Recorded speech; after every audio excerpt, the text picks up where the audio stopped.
Insta, you not know. I wanna get baby got this. You're the list, not your denial. Don't give up, keep working harder. No matter how long the storm lasts, the sun will always shine behind a cloud.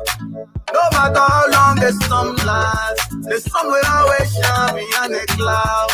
Your setback will be a major comeback. Me pa, I only hope for long life. Bubbly water can carry rock. Then they don't dead, no cause to worry. Give God the glory for the little stuff.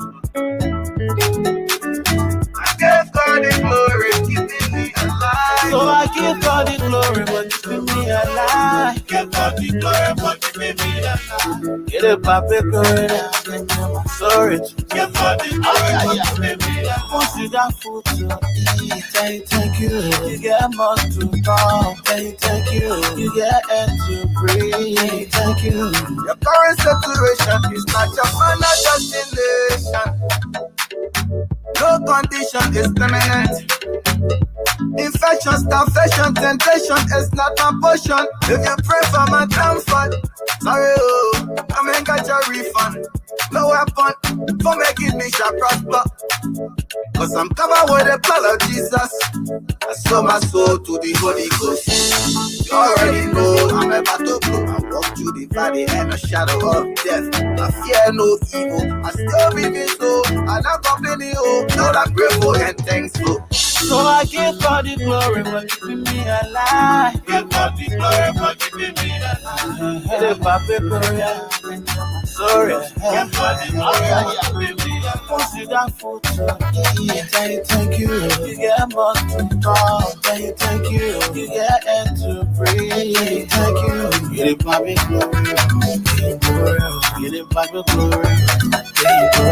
I thank you, Daddy. I thank you. If I wanted to know what I don't want to know. If I wanted to know what I don't want to know. If I wanted to know what I don't want to know. If I wanted to know what I don't want to know. Yeah, Baba hold me, Baba hold me, Unam hold me, Baba hold me, Baba hold me, Unam hold me. Make away, come on.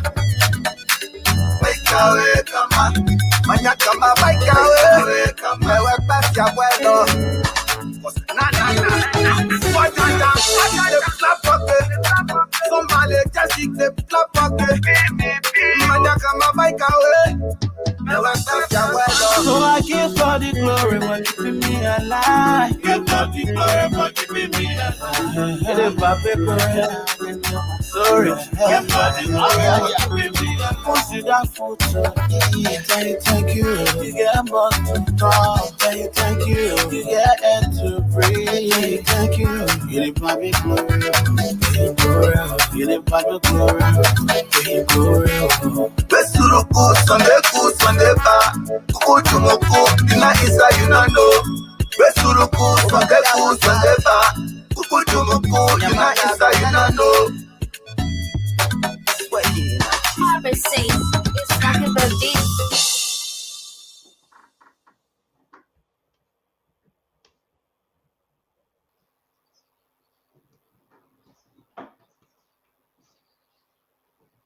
I said, honey, have you heard about the Global Net TV? Oh, yes, sweetheart. I read about them. At GlobalNet ITV, they provide superior television services with endless selections of TV channels and many options to include live TV. That's a great news. Yes, they provide news, entertainment, premier sports like NBA, American football, major soccer leagues, movies, and favorite TV shows with endless content and no service interruptions. Sweetheart, is that all? No, they also have adult content included with parental guidance. Also, check out their 6-month plan for only $96 and their 12-month plan for only $176. Wow, honey, isn't that a great news? Yes, but sweetheart, how can we get in touch? Yes, you can contact us at 226-946-1090 or visit our website at www.globalnetitv.com.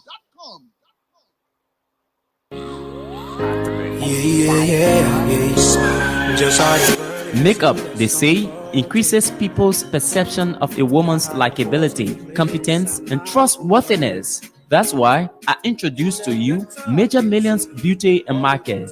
Major Millions Beauty and Market has the best skin and hair care products. The beauty parlor also has hair accessories, including hairspray, hair gel, and hair dryer, makeup palettes, Major Millions customized lip gloss, shoes, bags, concealers, blushes, and a lot more.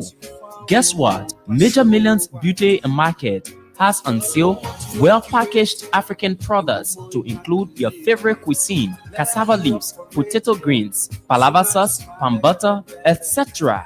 Customers purchasing goods worth over 100 United States dollars will have free delivery once they are 15 minutes drive away from our location. Locate us at 10 Chestnut. party after party. Yeah. Party after party. Yeah. There's one place, and that place is the place you can find all your party supply. It's Models D Party Supply on Camp Johnson Road. It's Models D Party Supply. Has all and every kinds of party supplies you need, ranging from party dishes, plastic tablecloths, Disney party banners for kids, flowers for weddings and parties, balloons, different colors and sizes, party dishes, different colors and sizes, gift wrap papers. We also do the following: rental services, chairs, tables, chair covers, table runners, and chair sarge. You can find them all. Models D Party Supply. Our quality products bring you in, and our low prices bring you back. That's why we are Models D Party Supplies. Contact us on Camp Johnson Road, Monrovia, Liberia, next to Yes Transport, or call us on 0777 671 814. 0886 777 665.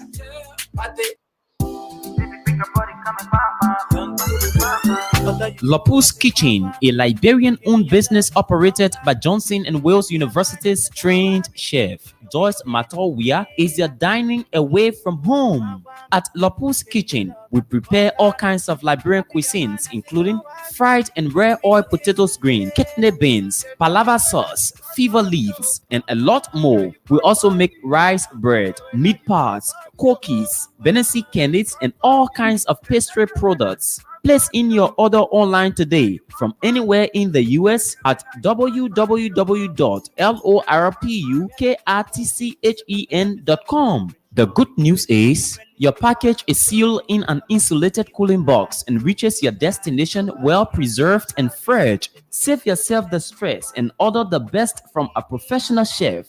Lopus Kitchen keeps your fingers licking. I can swear I can joke. We all know the headache we go through sending money to our loved ones, friends, and family in Liberia. High fees, long lines in banks, the usual complaint of the system being down, such a waste of time and energy.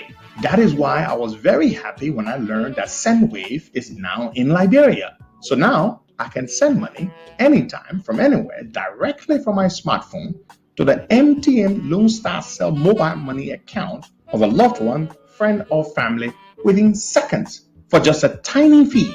So download Sendwave now to your phone from your Apple Store or Google Play Store. Add your details, and don't worry, they are very safe and secure.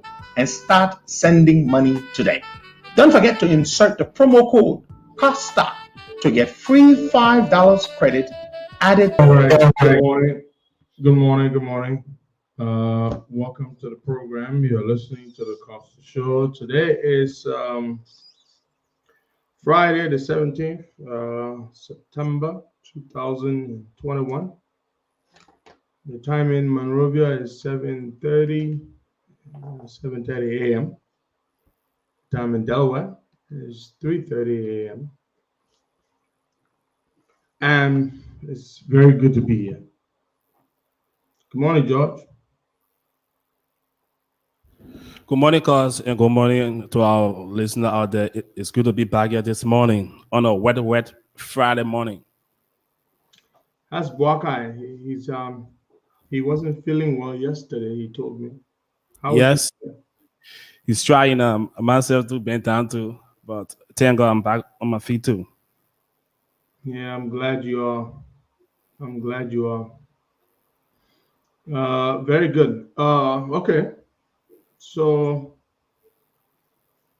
good morning to you folks. Good afternoon. It's very good to be here. Um, we have a few things we're going to be looking at this morning. Sorry we're not here yesterday and the day before. Sometimes it just gets a little overwhelming. We have to take a step back, recoup, rejuvenate, and come back. We'll be talking to you about the situation in the Liberty Party. There's a deepening divide, deepening crisis. Yesterday, there were two press conferences. There was one press conference by the so-called majority bloc of the county chairpersons. That bloc is believed to be controlled by Mr. Ability, a bloc of 10, I believe 10 or 11 county chairpersons. They had a press conference, and the guy who read his statement, it was a terrible, he has terrible reading skills. It's so embarrassing when you have a press conference and you struggle to read what you all supposedly wrote. And he read the press statement, and the statement is in line with the position of Musa Ability. It was no surprise that the press statement read that that so-called majority bloc of the county chairpersons opposes the proposal to do block voting. That's Ability's position. So Ability gets his people to issue a statement condemning the proposal to do block voting. And then the other block, the block of 4, issued their statement. Their statement was issued yesterday endorsing block voting, essentially. Now, Mr. Ability is against block voting, so he organizes the county chairpersons that he controls through financial inducement, and they issue a statement in a black voting fashion against black voting. The 11 county chairpersons that issued the statement yesterday signed a statement. They all signed a statement. That's black voting. That is a perfect example of block voting. So they issued a statement against block voting, and they block voted to issue the statement. Folks, do you understand what I'm saying? You say you don't want something, and the thing that you do not want is exactly the thing that you do to make your point about the thing that you do not want. You do not want block voting, but you use block voting to say that you do not want black voting. Josh, do you understand what I'm saying, Josh? Yes. They don't want black voting, but they use black voting to say that they do not want black voting.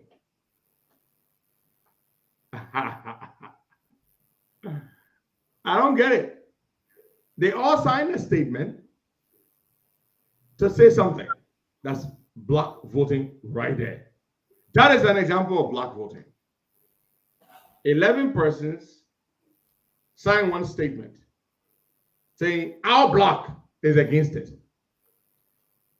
The other 4 persons signed a statement saying our block is in favor. That's block voting. That's what it is. That's what it is. If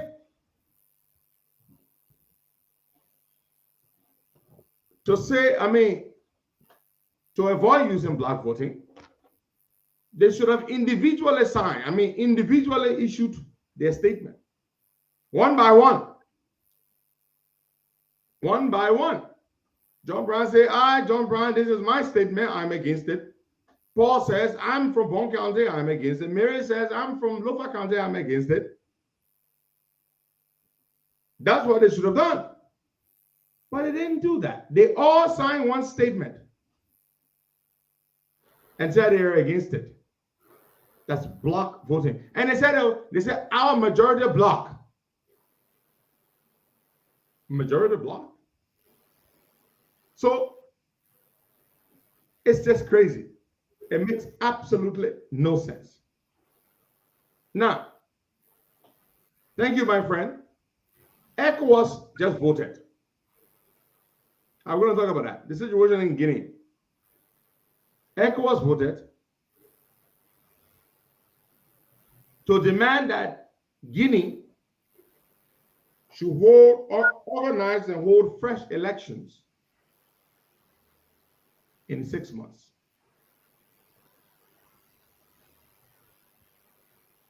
ECOWAS voted as a what?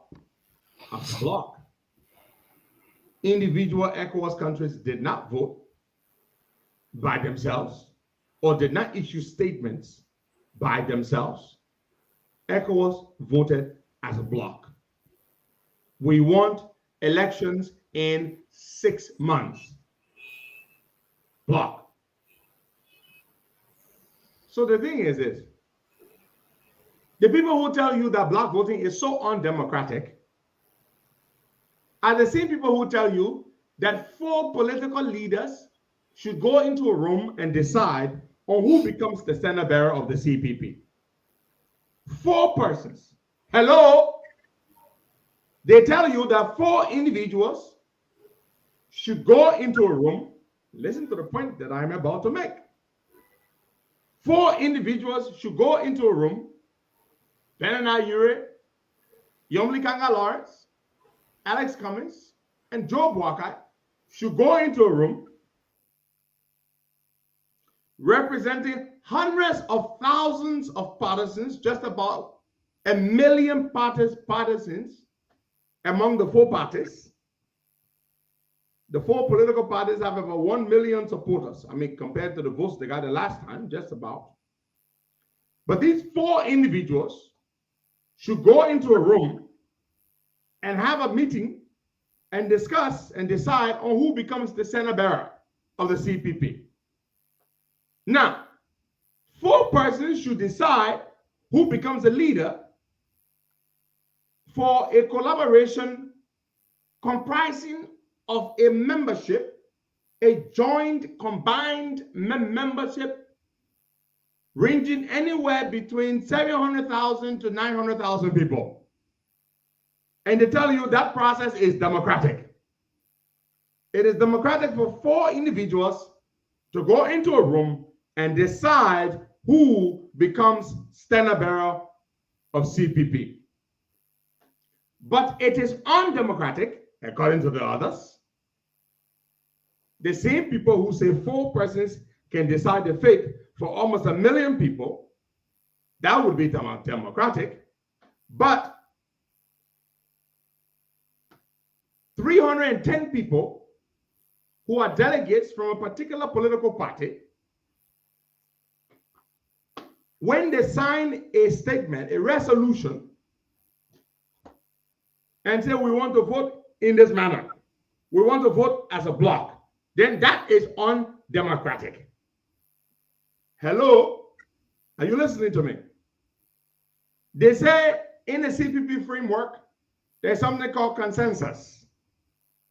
The consensus means that the 4 political leaders can decide who becomes the standard bearer. That means we're not going to have a convention. That means the delegates from the political parties will not vote. That means we, the people, will not have a voice in that process whatsoever. That process is supposed to be democratic. 4 men, 3 men and 1 woman should decide who becomes a leader. It is supposed to be democratic. But for 310 delegates per party to affix their signature to a particular resolution stating that we, the undersigned, realizing that John Brown is the person we believe to be better suited in terms of competency, experience, electability, do hereby agree, commit, dedicate to support him to become the standard bearer of the CPP. That process is supposed to be undemocratic. Hello, are you all listening, folks? Do I make sense? Sure. The CPP framework says that 4 people can go into a room and decide who becomes a leader for almost 1 million people. It is supposed to be a democratic process. But we are proposing that 310 people have the right, if they so choose to exercise it, to affix their signatures to a document, all 310 of them, if they so choose to, if they so desire to, casting their support for a particular candidate for standard bearer. When we make that argument, that proposal, our friends on the other side are saying that it would be undemocratic. It would be undemocratic. It would be undemocratic according to them. But it would be democratic for 4 political leaders to go into a room, excluding all of the other officials of the political parties, and decide which among them should become the standard bearer. Which, my friends, my dear brothers and sisters, of these 2 processes is undemocratic. 4 persons deciding who becomes the leader versus 310 people affixing in their sound mind and body their signatures to a resolution casting all of their votes for a particular candidate if they so desire. Which, my friends, of these processes, of these proposals, is more democratic? I am going to answer the question. Which of these systems or proposals is more democratic? 310 delegates on their own volition, in sound mind and body, affixing their signatures to a resolution, casting their vote for a particular candidate, or 4 political leaders go into a room and deciding who becomes the standard bearer. Look. You can't play us here. We know what we're saying. We understand this thing. There is nothing undemocratic about block voting. It happens all the time. Even when you do not know it, it is happening. Black voting happens every single time. When the legislators are fed up with the speaker and they want to remove the speaker of the house, as has been done 2 times in the last 15 years, they draw up a resolution And they go around and they solicit support, and each person who commits to that removal effort affixes his or her signature to that resolution, and they vote in a block. And all the supporters of the speaker, those who desire to have the speaker stay in his position, also sign their own resolution, and it's called a block. There are several blocks. When they go to an election in the legislature for the leadership positions, they form blocks. John Brown running for speaker, he forms his block. He forms his whole team. Sometimes he has with him his candidate for deputy speaker. They all are on the same ticket. And sometimes the people who vote for that whole block, or they will vote for only one person there. But it happens all the time. There is absolutely nothing undemocratic about 310 delegates committing themselves to vote for a particular candidate. If 310 delegates committing to vote for a particular candidate out of their own free will is undemocratic, what would you say, or what would you call 4 people deciding who becomes standard bearer is? Let me break it down for all people that work out understand all the things I'm talking. You say if 310 delegates and say we want to vote for George Guay, then it's not democratic. If all of them want to sign a resolution and say that George Guay we want to vote for, and we want to make it clear, we don't want to do secret ballot, we want to do it open. We want for everybody to know that George Guay we want. You say, no, it's not democratic. But you say, the 4 political leaders that will go in the room, lead all us out, then they decide who become a leader, then that one there is democratic. You get sense? You're not, you can't win that argument. You ain't got sense. Those of you who are against the block voting, you ain't got argument. 4 leaders then can decide who become leader for all of us. But 310 people can say who want to sign to say that John Brown will want. Then it's not democratic. Yeah. So we maintain our position that we support black voting 100%, and we will not rest. We will push this, and it will go through. That is what we'll do. We will not rest until it goes through. Now, let me say something to you. So, our government people are back in the U.S. McGill, Samuel Twe, Koji. They were here the last time, several months ago. They had a few meetings. They made many commitments. They committed to improve the democratic space. They committed to be more politically tolerant. They committed to reforming this, reforming that. They committed to a whole number of things. That's what they told the people they met the last time. They went back to Liberia, and they did not live up to any of those commitments they made to the people they met when they were here in the U.S.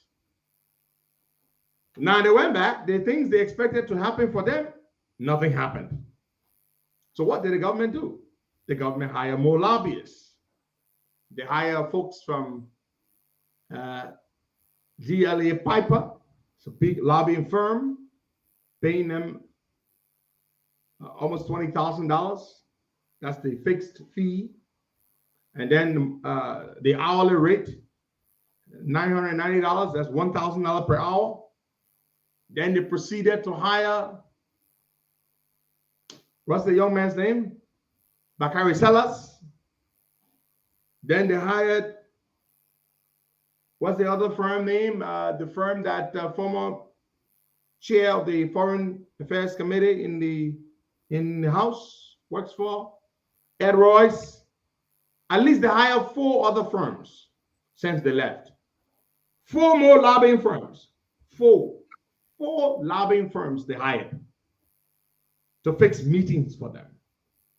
Well, it looks like these firms are working. So they did get some meetings. So they came back to have meetings and to take pictures. After potentially committing themselves to spending millions of dollars in lobbying fees, they do get meetings. Who are some of the people they are meeting? Ted Cruz. Ted Cruz is one of the most controversial, one of the most radical, fanatical, one of the most ridiculous senators in the United States Senate. He has no influence with the Biden White House. They don't listen to him. They know he's crazy. He pushes this line that Trump won the election and all that kind of nonsense. Ted Cruz is one of the people our people meet. They're happy. You meet Ted Cruz. Ted Cruz, as a senator, can do nothing for you. Nothing. Absolutely nothing. As a government, he cannot help you. Who else do they meet? They meet Lindsey Graham. And even worse, sleazy guy. Nobody respects him in the Biden administration. That's the other guy they meet. And then they are celebrating this. This is the great thing. According to them, Lindsey Graham promised he's going to write a support letter and get his colleagues to support Liberia's effort to secure $500 million from the MCC Compact. Even though the MCC Compact is an independent body, it does not give you money because a senator wants them to give you money. It gives you money because you qualify and you meet the benchmarks and the requirements. And we failed the last time. So we did not qualify for a new MCC Compact grant. Sierra Leone qualified. So they got $400 million, a new compact fund. They were celebrating it. Earlier this year, Sierra Leone got $400 million. Liberia got $0. So you don't try to qualify. The MCC requirements are clear. Improve your democratic space, improve expenditure in healthcare, improve the business environment, improve your trade policy, improve political rights, improve political freedoms, improve corruption control. Those are the benchmarks. You don't want to meet the benchmarks. You bring your stupid self to America and you do what? You meet Ted Cruz and you meet Lindsey Graham, and Lindsey Graham tells you he's going to write a letter asking his colleagues to support you to get $500 million from the MCC. These guys are stupid. I mean, what level of stupidity is this? You failed. Your scorecard, your MCC scorecard is on the MCC's website. You failed. You did not meet the benchmarks. Now, you don't try to improve. You come to America, then you're asking senators to help you. Something wrong with you guys? My people, listen. The MCC, the Millennium Challenge Corporation, was established in 2004 by the United States Congress when George Bush was president. They are an independent aid granting body with a new philosophy toward aid, a new approach toward aid.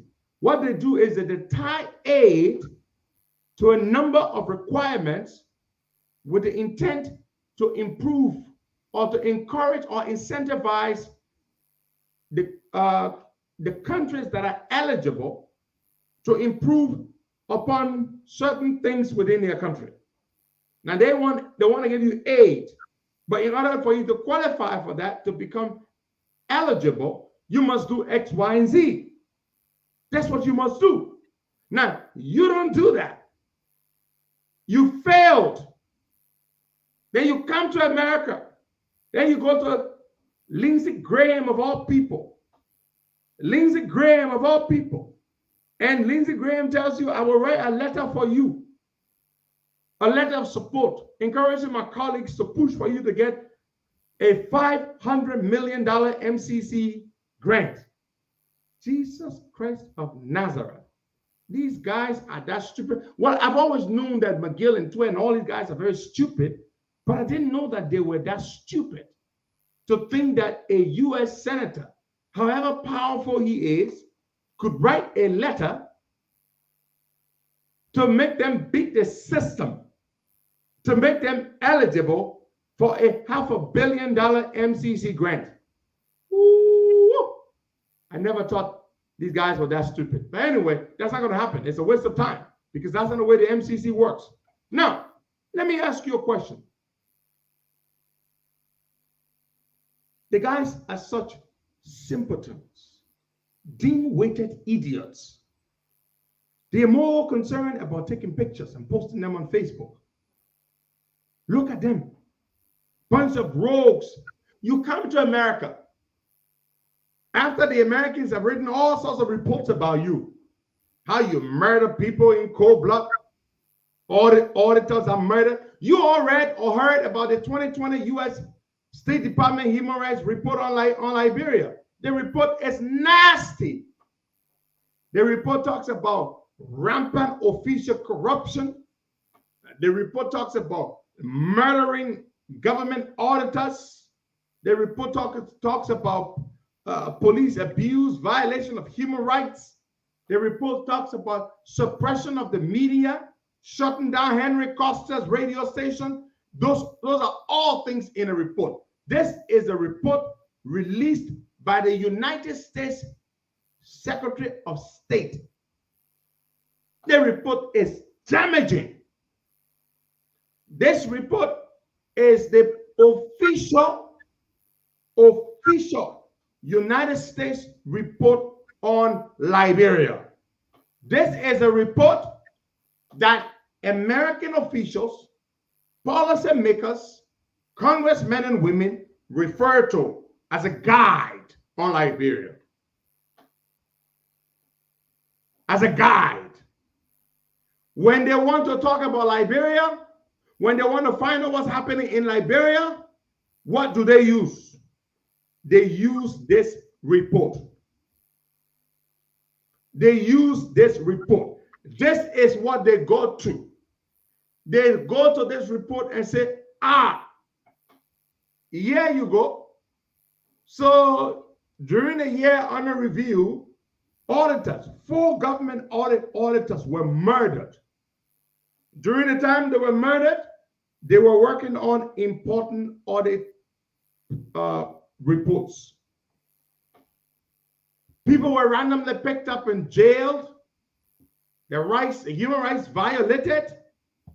During this period, they shut down Henry Costa's radio station. They seized his equipment. During this period, they did this, they did that, they did this, they did that. Jesus Christ. These are the things in the report about your government. This is a report that goes to the U.S. congressmen and women and to policymakers. And then you bring your cinema swines and can sit down, pay lobbyists hundreds of thousands of dollars to fix meetings for you. Meetings. And in these meetings, you take pictures. And then you publish the pictures. And then you make a big news. Yes. The last time you were here, you had meetings. That was months ago. Nothing has happened. Then you come back. You hire more lobbyists. You take more pictures. Nothing has happened. We haven't seen any solid commitment. They haven't issued any statement saying that the U.S. government will give us 100 million or 200 million. We haven't seen any of those things. All you want, pictures.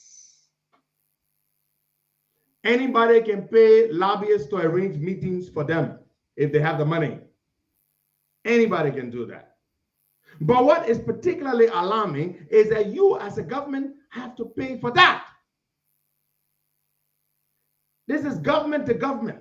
Liberia has great ties already, or should have great ties with America, historical ties, long, deep, traditional historical ties, that you have to pay millions of dollars to lobbyists to organize meetings for you. Folks, do you understand that they have to pay millions of dollars to all kinds of lobbyists to fix meetings for you, just so you can take pictures? What does that tell you? Let me repeat, perhaps you did not understand me, that you have to pay millions of United States dollars, money that could be better spent on so many important things in the country. You have to pay lobbyists in America to fix meetings for you with senators that have no influence with the Biden White House. What does that tell you? It tells you you are in a deep, deep mess. That's what your problem is. You're in a deep mess. Do you think that before Lindsey Graham met with you, he didn't read up on Liberia? He didn't get briefed by his staff on the situation in Liberia? Do you know which report Lindsey Graham referred to in order for that briefing? Do you know what his staffers used to brief him on Liberia?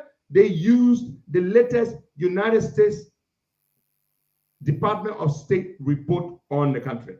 That's what they used as a guide. Senator Graham, for your meeting with the Liberian delegation, this is the situation in Liberia. This is Lindsey Graham's staff briefing him. Last year, the government of Liberia shut down a radio station owned by Mr. Henry Costa. He's a political activist. It's in the report, page so. Last year, 4 government auditors were mysteriously murdered, and the government has not given any reasons, or nobody has been caught and brought forward. Last year, the government was engaged in massive public official corruption. The president built himself many condominiums. I mean, he's building properties left and right, his officials. Millions of dollars went missing. Last year, the government clamped down on civil society actors. The government raided a protest organized by pro-democracy activists under the banner of the Council of Protests, the Council of Patriots. This is a briefing. This is a briefing that Lindsey Graham got before meeting McGilden. And he sat there with them laughing. You are amazing. This is a briefing that Lindsey Graham got. And then he sits with you, he takes pictures with you, and then you all be smiling. And you're thinking, damn, we have arrived. We've got a meeting with Lindsey Graham. You've got a meeting with Lindsey Graham. Lindsey Graham has absolutely no influence with the Biden White House. Lindsey Graham is insignificant to the Biden White House. He can make nothing move for you. Ted Cruz, between Lindsey Graham and Ted Cruz, who is worse? It's difficult. It's hard to tell. Between Lindsey Graham and Ted Cruz, who is worse? So you meet Ted Cruz and Lindsey Graham, and you take pictures after spending hundreds of thousands of dollars. And like a guy who sees a pretty girl, he wants a pretty girl. The pretty girl doesn't want him. The pretty girl has heard his bad rap. She's heard that he's a rogue in the community. She's heard that he's a terrible guy. She doesn't want to be bothered with him. She doesn't even want to say hi to him. So you know what the guy does? The guy got some money. So he goes and he pays somebody a lot of money to go and talk to the pretty girl for him to say, you know what? Just get her to sit down and talk with me. He pays that guy a buttload of money. He walks up to the pretty girl and says, hey man, Jew, what's up? You see that guy over there? The guy said, yeah, I know him. Man, I know that guy who the rogue in the community that he can steal and do that and do that and do that. Then the guy who he pays, the lobbyist said, oh yeah, of course, but the man paid me money. He paid me money just so I can talk to you, so you can talk to him. He don't want to talk with you. Yeah, at least just talk with the man. And he already paid me. Yeah, just do it for my sake. Talk to him for me. And when you're talking to him, just smile with him, make him feel fine, I beg you. So you can give me more money. So then the pretty girl comes and says, oh yeah, what's up, John? Yeah, it's nice to see you, and Yeah, that's great. That's great. So how do you feel today? Oh yeah. Then you tell the guest, oh, I really like it. You say, okay, all right, I hear you. That's very good. This is exactly what our government is doing. You pay a guy or a number of guys to go to these Congress people and beg them for a meeting. Huh? That's what you do. What a shame.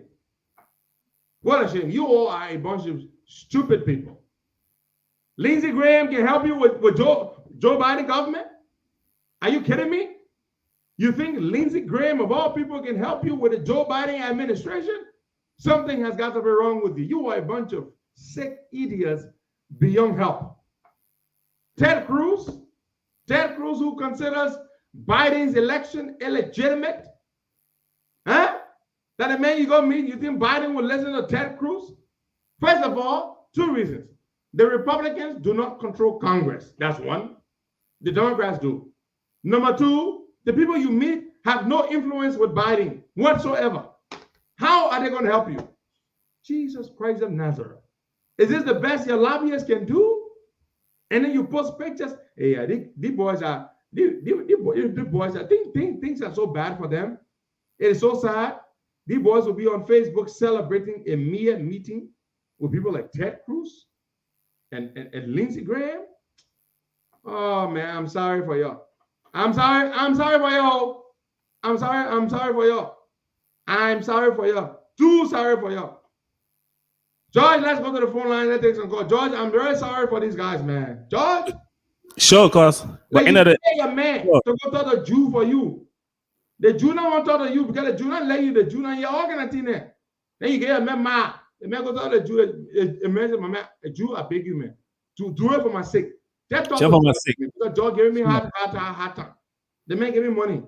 Just go talk to him for me. Just smile in front of him, make him feel fine, and all that kind of stuff. Huh? Then, guess what happens? Then the Jew agrees to talk to you. That's it. And then, George, you are happy. Say, talk it. Sure. I rejoice him and say, what? To the I'm talking to the Jew. But you pay somebody a whole lot of money, George, just to get that Jew to talk to you. Still, it can't help you. It can't help you. You tell a Jew you want a Jew. The Jew not says she want you, or she agreed. You tell a Jew you'll do the one for her. The Jew just smiling. Yeah, they do that, trying to make you feel fine. Oh. Sure. Just because I already. Then you take pictures with her. Sure. Then I'm going to post pictures. I'm going to post now. Oh yes, I took a picture of the Jew. Yeah. So you know that me and that Jew will be together. Yeah. God. We're working at cheap level. Then the level the government on, George. Sure, but end of the day, cause they will come back and say, oh, Melo son, government official, and it's there with 2 pictures. End of the day, they start showing it. That picture like people will eat. But they took picture the last time, George. Remember? I think now 3-4 months ago, and the king they took some pictures. Yes. Okay, but that all photo session. Guy call it photo session.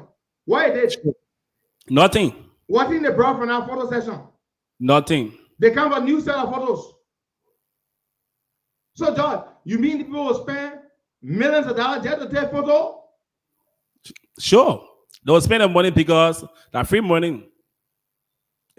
They forget to know that. Let's take some calls. It's shameful, man. George, I feel too bad for them, man. It's shameful. No. Good morning. Next, somebody want to talk about Ellen. You know, yeah. Good morning. You know what money Ellen got from the Americans through lobbying? Good morning. What y'all want to talk about Ellen? Yes, good morning. Our leader and our incoming senator, this is Noah Zau Gibson. We're going to know. Your able lieutenant and great American. We say thank you so much this morning again for giving us a lot of food for thought. But Pedro, let me a little bit deviate. Something is really playing on my mind.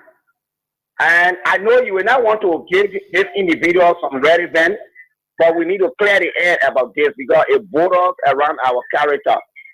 Yesterday on OKFN, you were a subject of discussion by Yeke Koluba. And look, I think Yeke Koruba needs to stop being ingrate to you. A PSS means a lot when I see men like Yeke always attacking you in a negative form, because Yeke fails to know that you got him lazy today, plus call plus you got him lazy today. Because whenever he was attacked, like I remember the last attack that he came for honor to his house that made him to rejoin the COP, despite his petition by saying that he resigned from the COP, you have to send Lasana Kane and the rest of the other guys there who risked their life to get him out of that assassination attempt. Because had you not done it, you wouldn't have been alive today. And because of that, that was why he rejoined the COP. They see nothing he did that exposed him to danger. He has started again. Yeke had a record of that to accuse you yesterday on OKFA that you took money for January 6th protest. If he Yeke had not gone and done the protest without taking place, that when he comes in the country, he will have press conference to expose you. Your whole intent of the COP. And I want to say this for a record. If Yeke dare play a mark on you when he returns in this country, trust me, he is a Roma man, I'm a Roma man, and you will know whether, that you really got loyalty there, because we're mobilized for this, and in fact, we need a steady man from the COP. If you allow you stay there before you can get another ready thing, you say you resign, or it's a fan membership. So you're the leader, you're the sound and we're a steady man. Because you can't be part of us and you be denigrating our leader. We will not accept that. Thank you. Okay. Thank you, Brother Noah Al Gibson. Larry, morning. Good morning. You guys can hear me loud and clear? Yes, good. Joe, you got a call? Nope. Okay. Nope. Yeah. Larry, what's up, man? Welcome. We can hear you just fine. Perfect. Yeah, man. I wanted to take 10 minutes to just come in and touch on two things that happened over the past week. Hope I'm not interrupting anything. Been listening to the show and following you closely. Wanted to touch quickly first on this whole block voting versus individual voting thing. I think people need to go back to understand that, number one, it is stipulated clearly in, I believe it's Article 78 of the Constitution, how we define political parties. Political parties are more of like corporate entities, right? So, but let me just give you a quick background. Imagine if the owners of, let's say, Guinness Stout, and let's say another company, maybe Heineken or Club Beer, are forcing the management of Guinness to have when organizations, when employees pull together to form like a union. So one beverage company is telling the other beverage company, you guys need to have a union, knowing full well that they have influenced the heads of that union to go on strike immediately after they form the union, just to cripple that company. As a corporation, you have a right to say whether you're going to let the employees form a union or not form a union. The Constitution defines, and I'm not a legal scholar, so all the legal practitioners can come and tell me if I'm on the right track or wrong track, but it defines political parties as association, and then it goes on to further define associations as corporate entities. As a corporate entity, you have a right to decide whether you want to do block voting or not do block voting. What is curious is, why are the other political parties so angry or so engrossed in how United Party decides on whether to use block voting or not? Why are they so interested in the policies of a private political party? It's like a bank. Even though banks are regulated by the central bank, but the bank still has a right to determine how the employees behave within the corporation. It's a private entity. I can't believe that other political parties are so interested in how United Party behave. It has nothing to do with democracy. It's a corporate entity. It has nothing to do. Sure, United Party is even invoking some means of democracy with the whole block voting, but still, in essence, it is their right to select either choice. The fact that one political party is so interested in that, people should be really concerned with why they're so interested in how United Party is behaving. But let them go and look at how the Constitution defines political parties, so they can understand that this is a private entity and they have a right to behave the way they want to behave. They're not suppressing the people's right to vote. They're simply saying, look, we've all come together about 90% of us have agreed to do block voting. We don't know that, the 10% of what they want to do. If the 10% think that the other political party is better, well, let them resign and let them go join that political party. We'll simply get new delegates and replace them. Yeah. So they need to stop mixing up this whole democracy thing with corporate entities and all that stuff. It is the party's right to select block voting. Let them focus on their party framework. But Larry, let me just throw something in there. A political party has thousands of members. Some of them, at least. Some political parties. Some have, nothing. But in these political parties, why is it that only certain people qualify as delegates? Not all of them. All the members of the political party are not qualified as delegates. Would you say that's undemocratic? It is not undemocratic. It is not undemocratic. Only some people in the political party are qualified to be delegates. Mm-hmm. So the people who are qualified to be delegates to go and vote in the convention decide that they want to do this in this fashion. All of them want to draw up a resolution, affix their signatures to the resolution, and in a very transparent fashion, cast their votes for a particular candidate of their choice. Exactly. It's not. How can you call that undemocratic? My thing is, why are they so concerned in terms of Larry, because they have sinister motive. That's the only thing. That's the underlying factor. Larry, the only reason why you'll be so concerned about how I choose to vote in my party is because you have sinister motives to try to meddle, to try to financially induce through criminal means, by the way, criminal undemocratic means. Because when you ask a voter to vote for you and you tell him your platform and he chooses to vote for you based on that, it's okay. But if you give him money or offer to give him money in exchange for his vote, that is criminal. Yeah. They're not looking at the criminality of it all. They fail to realize that Unity Party exists before the CPP. The CPP has its framework. You are so concerned, you're trying to override Unity Party's constitution or any other political party's constitution, not realizing it being in existence before the CPP. But your motives, people need to look at the underlying motives, like you just mentioned, Pedro. What are the underlying motives or why they're so interested in what the Unity Party is doing? You laid it out. You laid it out. Larry, Unity Party and the ALP support the block voting. They're not telling communists. It's their right. Yeah, it is their right. It's their in fact, the CPP is structured in such a way that individual political parties, that's why they are not a merger. Correct. They are not a merger. They are a what? They are a collaboration. Correct. They maintain their individual political identities and structures. Exactly. So they have their constitutions. They can decide, we're going to this convention. This is how we intend to vote in this convention. Yeah. Cummings going to the convention. Cummings chooses to vote through secret ballot. That is right. That's right. We're taking our delegates. Why do you think each party has their own delegates?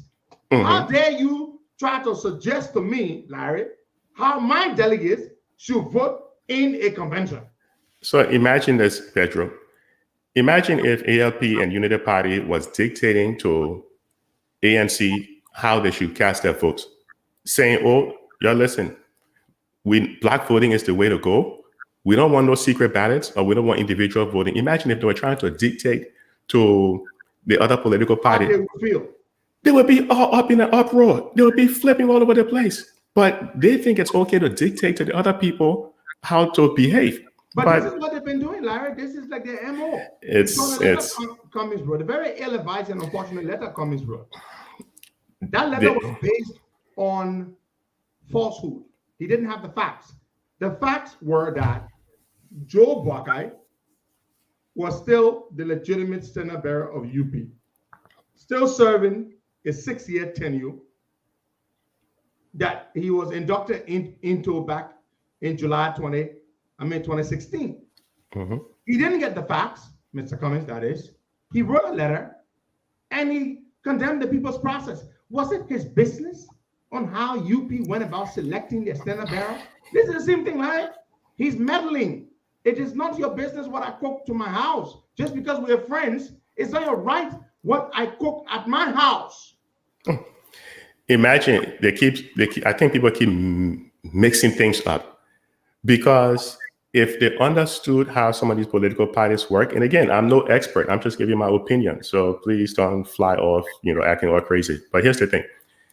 The money coming into the different campaigns and political parties will have to be made public. When they start talking democratic, everybody will have to start making public every last cent that they receive, because somewhere in the elections law, there's something stipulated that you cannot have foreign entities or people who are non-Liberians influencing elections in Liberia by putting money into it.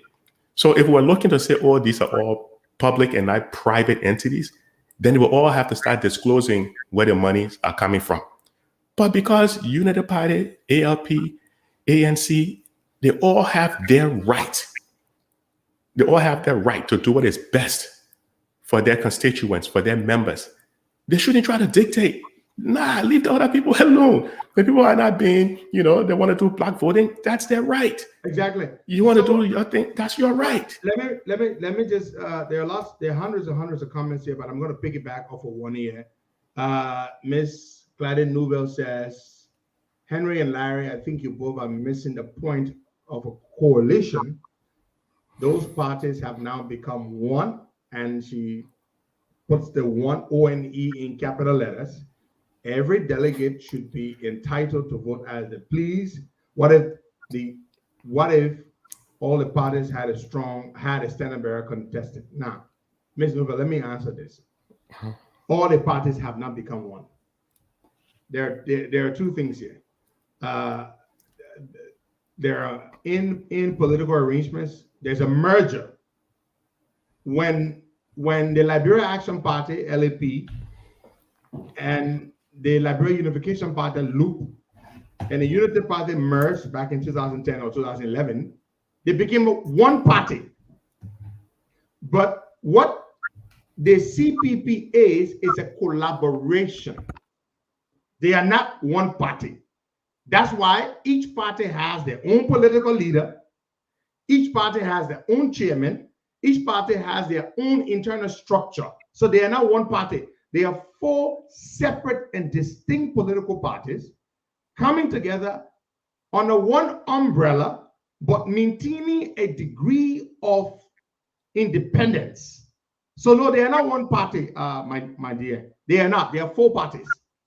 And that's why in the CPP framework, it says they still have their own way to do their own stuff. They are a collaboration. They are not one party. They are four separate, distinct political parties. Come in there, Larry. Yeah, no, that's it. They didn't merge to become one. There are four unique and distinct political parties. Mm-hmm. And I think that's what she's missed. With considerably different constitutions and all. Different constitutions, different ideologies in terms of how to move Liberia forward. Mm-hmm. They're not all drinking the same Kool-Aid. They all have their own different strategy in terms of how to move Liberia forward. Some are drinking Kool-Aid mixed with some ginger, some are drinking whatever. Mix it with some Hennessy XO. Exactly. That way. But let's talk about this lobbying thing. I don't want to take up too much of your callers' time. Larry, these boys are here the last time. They took some pictures. They made some commitments, specific commitments that the Americans raised with them, right? They committed to improving the democratic space.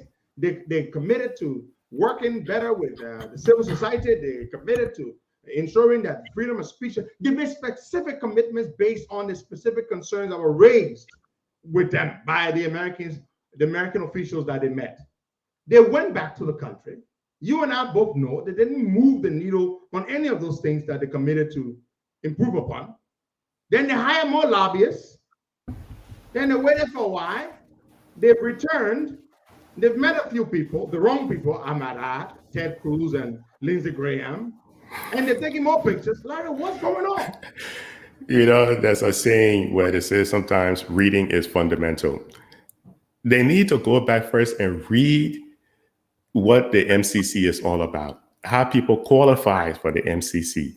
If everybody could simply send money over to Washington, D.C. or delegation to Washington, D.C. to win the MCC compact, then it would be a race not to improve your democratic principles, not to reduce corruption. It would seem to be a race on who can spend the most money in Washington, D.C. to win the MCC. That's not how the thing works. It doesn't work. That's how it works. But Larry, why didn't they know this? Like I said, reading is fundamental. They need to go back and read what the MCC is all about. There is no, look, I don't even know why they're even doing this stuff. In the first 3 years, Lindsey Graham to talk about Lindsey Graham, the man who will not come out and say Biden was the legitimate president. That's who you're going to call the Ted Cruz, who people were hitting hard because of his stance against Biden. Is that who you're now going to start? First of all, it gives poor optics. When you are doing photo ops with Joe Biden's so-called enemies, lack of a better word, I would simply call them people who just political enemies. Political enemies. You're doing photo ops with Biden's political enemies, and you think that is going to bring you well with the Biden folks? Yeah, it's going to bring you closer and sit well with it. What is wrong with you? What's wrong with these people? Your strategy. For example, an investor goes to Liberia. The first person he meets is Henry Costa, and he hopes to have a good meeting with George Weah later. Are you kidding? They're going about it. Look, they need to focus on. I think before I came on, you were discussing the reports that these Congress people tend to read. These people are reading specific human rights reports on Liberia, where you need to improve. Written by their government. Written by the government. The people on the Foreign Relations Committee. These are the guys who have influence over the MCC. The board that makes up MCC, these guys, then they need to go and do their research, man. They think it's so frustrating, Henry. The Secretary of State sits on the board for the MCC. Pedro, you remember when was the last time you saw the U.S. Secretary of State sanctioning someone at the Liberian passport office? When did that ever happen? I don't ever recall. The last time it happened was on George Weah. They were selling passport left and right, and no one got prosecuted. You even mentioned the US said it was a threat to U.S. national security.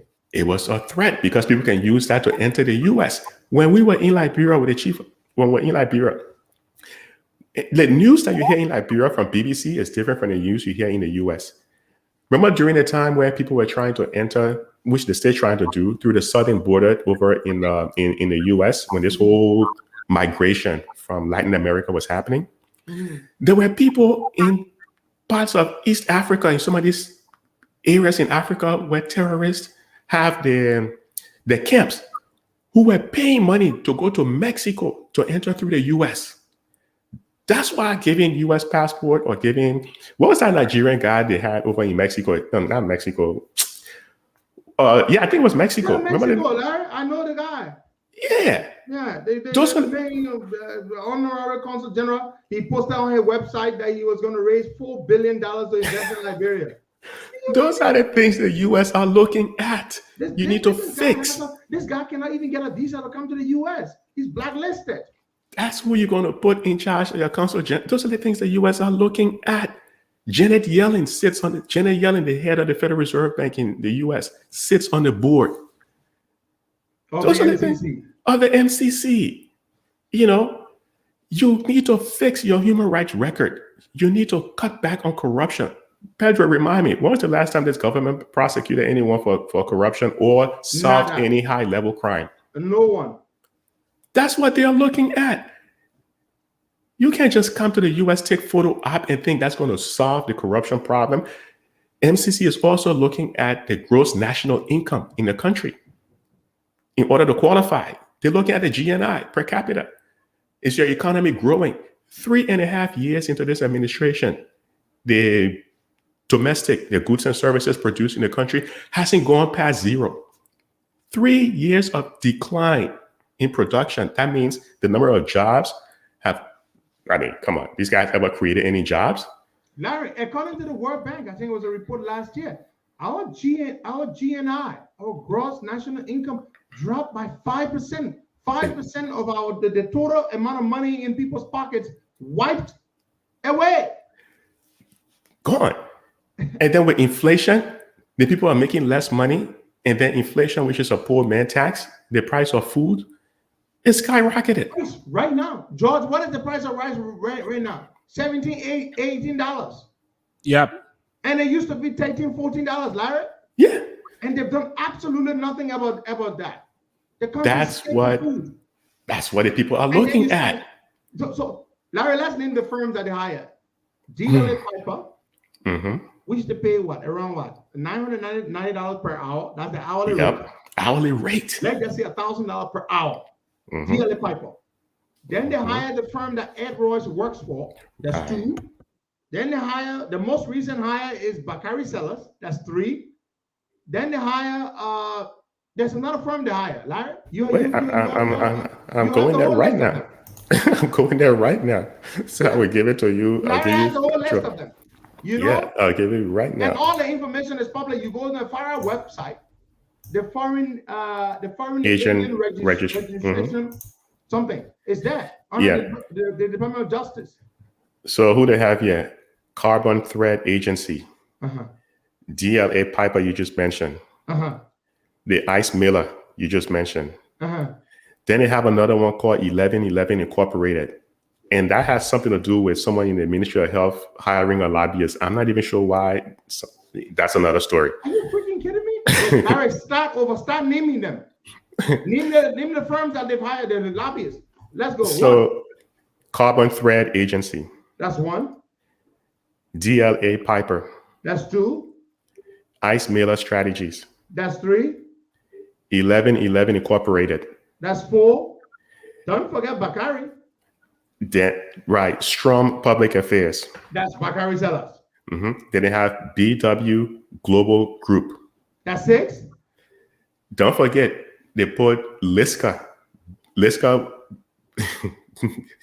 is back on it again because they've done something recently. So you're talking about 7 lobbyists. Well, hold up. We got Brownstein and Hyatt, which is, I think that's the Ed Royce one, and right? the one with Ed Royce, Brownstein and Hyatt. Yeah. So there's 7 lobbyists. 7 at a rate of almost $60,000 per month. 60. No other country in the region is spending that kind of money.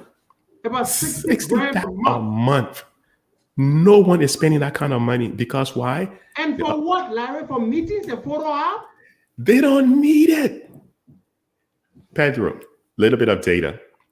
The first 3 years that Madam Sirleaf came into office, she received on average about $123 million per year from the US government. The first 3 years Madam Sirleaf came into power, not counting the OEDC countries. The first 3 years that the WEA administration came into power, they have received over $230 million per year in aid from the US government, over $100 million more than Madam Sirleaf. I know at some point we want to start discussing JNB and all these wasted opportunities, but they don't understand how the aid system works. They have received more money in aid than the first 3 years that Madam Sirleaf and JNB were in office. We can have that argument any day. Because any the day. numbers don't lie. But during the time Madam Sirleaf was there, and it's kind of shocking, Pedro, that first of all, we actually promoted Madam Sirleaf. Let me ask you a question. You are an economist, a very experienced one at that. You remember when George Weah said when rice is expensive? You remember the economic theory? Yeah. So right now, rice is expensive. He said when rice is expensive, we reduce the rice so that those who all cannot afford or can make ends meet will be able to afford. At the same time, we cannot support scarcity. So Larry, how do we apply Weah's economic theory when rice is expensive? Yeah, man. You're going to kind of make me go through that one again, Chief. But this is the president, the man the economic theory. You are the economist, Larry. But my man, the easiest thing, you see, this is where a lot of countries... Larry, let me ask you a question. Let me throw this one. Right now. When we reduce the rice, what's going to happen? Is it going to bring the price down? Look, here's the big problem they're making. There are 5 core principles when it comes to finance and economics, right? Core principle number 1 is simply time has value. If you're spending time on anything, or if you're investing in anything, there should be a return greater than what you invested in. Take the lobbying, for example. If you're investing $60,000 per month in lobbying, the return of that lobbying should be far greater than what you invested. True. Right? Like any kind of investment, Larry. Like any type of investment. The return has to be much, much greater than the investment. Yeah. Another core principle is let the market determine prices. The whole thing of free market enterprise. You can't stop putting restrictions on who can be involved in importing rice. You can stop putting restrictions on who can be involved in importing certain things. You can stop putting restrictions or people manipulating over at the Port Authority, and then you expect prices to fall by itself. It's not going to happen. People are actually manipulating prices in the economy, which makes the economy not fair for the poor people. Look at the whole scam over at the NPA. Those are some of the things that would impact prices in the country. You don't have a really free market economy. And some people can argue, the government needs to control the price of rice and all that stuff. No, they don't need to get involved in the market. They need to allow other people to come in, import rice, make it a free market. Let Liberians get involved in that. You're saying Liberians will not be spectators in the economy, but we're not even, what, are we spectators? Are we even in the stadium? We're not in the stadium, Larry. We're not even in the stadium. The stadium that was banned, we're not even in it. Yeah. We're not inside. Larry, let me ask you another question. So what is it with these guys? I mean, Larry, back in the day, the Liberian government, regardless of whoever was in power, we enjoyed a degree of, fairly decent relationship with Uncle Sam, with the Americans. We didn't need to pay lobbyists to arrange meetings for us. I mean, we pay lobbyists to push for certain things to happen, more aid and all that kind of stuff. But for meetings, Larry, now we're paying for meetings. What does that say, Larry, about the relationship with Uncle Sam? It's not going very well because, Pedro, you nailed it. Countries are paying lobbyists for specific legislation. Japan paid the most in terms of foreign lobbying in the US, but they're doing so for specific legislation. Israel spends a lot of money lobbying because they want to maintain consistent US support for Israel. Exactly. Jamaica in the region. spends millions of dollars promoting on public relations to improve their tourism sector. The tourism sector, the same thing with South Africa. Exactly. Turks and Caicos. Exactly. Specific legislation. So we pay for lobbying. We pay for lobbying for meetings. Just for meetings. And photos. My man, Pedro, you can pick up a phone, call a few people, and without paying 5 cents for lobbying, you can have a meeting with one of these legislators. You can do it. They don't need to pay that kind of money. And then they take pictures. And what makes it terrible? They put these photos on social media thinking they have accomplished something. But Larry, when they post the photos, they don't post them with any kind of substantive commitment. No, nothing. We met the delegation met Ted Cruz, and Ted Cruz expressed commitment to the Liberian government agenda. What the hell does that mean? And then they show one-on-one conversation with people swinging their arms and stuff like that, as if they're discussing something serious. Oh my God! Come on, man. Anybody can set up a meeting. Larry, it is indeed true that when you have the wrong people in office, you are in trouble. It is true. Absolutely true. And Liberians are paying the price for it. What was the question you put out there? Was it Julabo and poison? Julabo and poison. Yes. Sometimes the people deserve the leaders they elect. Precisely. What are you going for? Sorry for your loss. I'm told you just lost your grandmom. I will talk to you later. George, let's go to the phone lines and take some calls. There, Larry is with us this morning. We're lucky to have him. Larry has been super busy. School has reopened. He's busy with a lot of things, school, working and stuff like that, teaching and stuff. So we'll go back to the phone lines. We'll take some calls there. All this money they're spending, 60 grand. Larry, what's 60 grand a month? Per month. How many? My man, one doctor to 15,000 people, the ratio. We can get more money into the hospitals, get off the generators. Renewable energy. There's so many things we can do with 60,000 per month, Oh my God. Misplaced priorities. That's Larry, why before we go to the phone lines, let me ask you a question. Do you think any of these meetings will ever lead to a meeting with Joe Biden, between Biden and George Weah? Because that's the ultimate goal. The ultimate photo opportunity is one with Weah and Biden. Do you think that's ever going to happen? But Pedro, is it even worth it? Just taking to somehow they're still in that. No, for them it is, because they want validation, Larry. Yeah. They want legitimacy. They want it to be said that, oh yes, the Americans recognize the government. Validation, Larry. That's what they want.